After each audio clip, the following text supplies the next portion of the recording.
Protect table নেব। Protect table create করার জন্য আমাদের মেন যে শীটটা থাকবে সেই শীটটা আমরা পুরোটা সিলেক্ট করব। টেবিল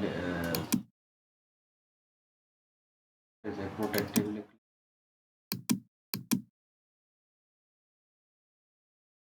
মানে আমার আগে একটা করা আছে, এই জন্য একটা চলে আসছে। তো আমরা এখান থেকে আমরা ফাইন্ড আউট করবো হচ্ছে আমাদের প্রবলেমগুলো।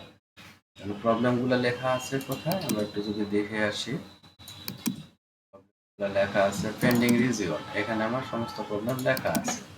আমরা এখান থেকে পেন্ডিং রিজিওনটা রোতে বসাই দেবো। এখানে যে কি কি পেন্ডিং ইস্যু আছে এখানে সেগুলো চলে আসছে।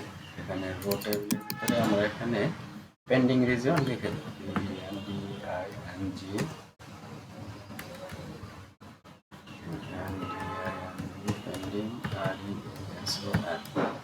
পেন্ডিং রিজিওন চলে আসছে। এরপরে হচ্ছে আমাদের কোয়ান্টিটি যদি বের করতে চাই সেক্ষেত্রে আমরা হচ্ছে এখানে যে আউটলেট কোড কিংবা আউটলেট নাম যদি নিই তাহলে হয়ে যাবে। এখানে আউটলেট নেমটা নিয়ে নিলাম।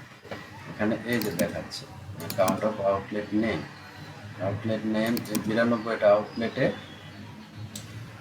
ক্লোজ অ্যান্ড নো ইস্যু, কোনো সমস্যা নেই।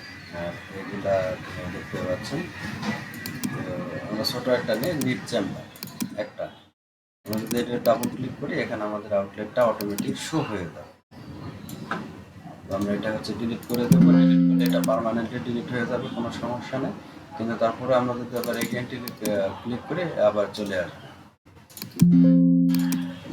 এটাই হচ্ছে প্রোটেক্ট টেবিল বানানোর একটা ফর্মুলা।